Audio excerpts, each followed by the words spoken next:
I still remember that morning as if it happened yesterday. The sun had barely risen, painting soft gold across the kitchen walls. My sister Lily was sitting across from me, sipping her coffee, her eyes brighter than I'd ever seen.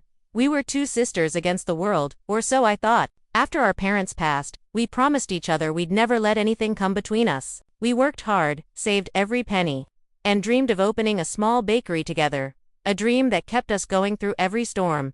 That day, Lily said she was going to the bank to handle our savings, the money we had spent years collecting. She said she wanted to move it to a joint account. I trusted her. Of course, I did. She was my sister, my only family.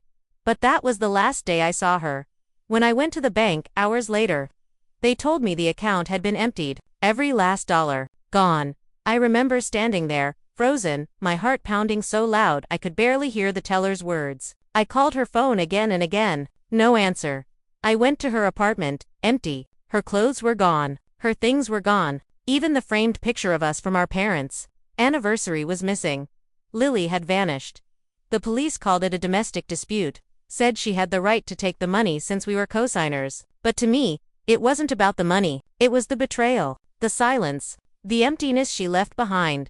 For years, I tried to understand why. Did I say something? Did I push her away somehow? I replayed every conversation, every laugh, every shared secret, searching for clues. But I found none.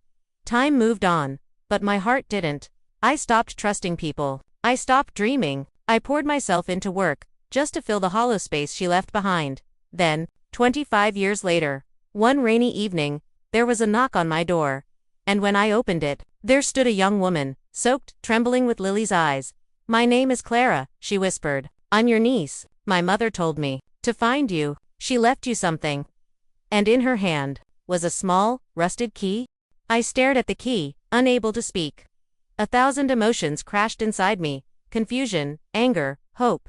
Lily had a daughter, and she sent her to me. After all these years, Clara looked so much like her. The same dimple when she smiled nervously, the same soft voice. I wanted to hug her, and yet, part of me wanted to shut the door and lock it forever. But I didn't. I let her in, over hot tea.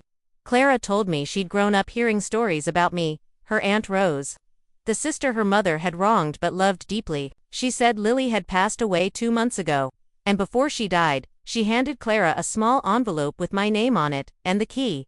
Inside the envelope was a note, written in Lily's handwriting, shaky and faded. "Rose, if you're reading this, it means my time is over. I've carried this secret far too long. Please, forgive me. The key will lead you to what was always yours, and to the truth I was too afraid to face." The words blurred as tears filled my eyes. For years, I had begged for answers, and now, after all this time, they were finally reaching me through her daughter. Clara said Lily had kept a small storage locker in a nearby town. The key belonged to it. She offered to go with me, but I refused. I needed to do this alone. The next morning, I drove to that storage facility. My hands shook as I turned the key. The metal door creaked open, revealing boxes stacked neatly, covered in dust. Inside, I found photographs, letters, and an old cash box.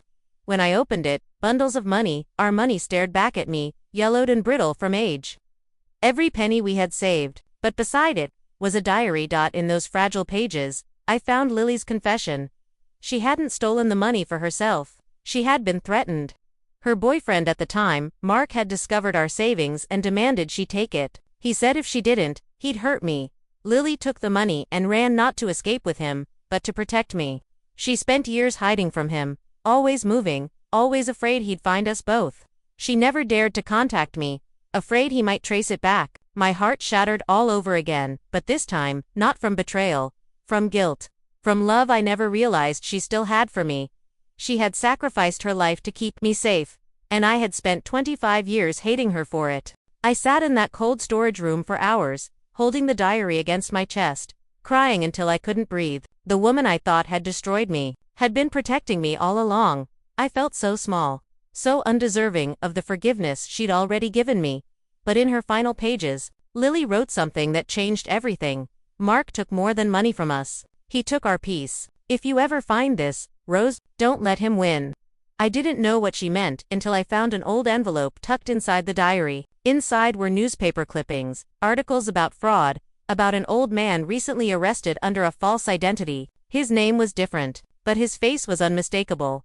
Mark. He had finally been caught. Justice, slow but inevitable, had found him. I didn't need revenge anymore. Life had already taken care of it. What I needed was closure. I used the money to finally open that bakery we'd dreamed of. Lily's promise. On opening day, Clara stood beside me, holding a small photo of her mother. I could almost feel Lily's presence, gentle, warm, proud. As customers came in and laughter filled the room, I realized something beautiful. Betrayal can wound deeply, but truth, even if it comes decades later, can heal. Sometimes, love hides behind the things we don't understand. Sometimes, protection looks like abandonment. That day, I forgave Lily completely. I finally let go of the bitterness that had caged me for half my life. Now, every morning when I open the bakery, I whisper to the empty air, "Good morning, Lily, we finally made it." And in the silence that follows, I swear I can almost hear her laugh, soft, distant, but free. Because sometimes, revenge isn't about hurting back. It's about living the life they wished for you, even after they're gone.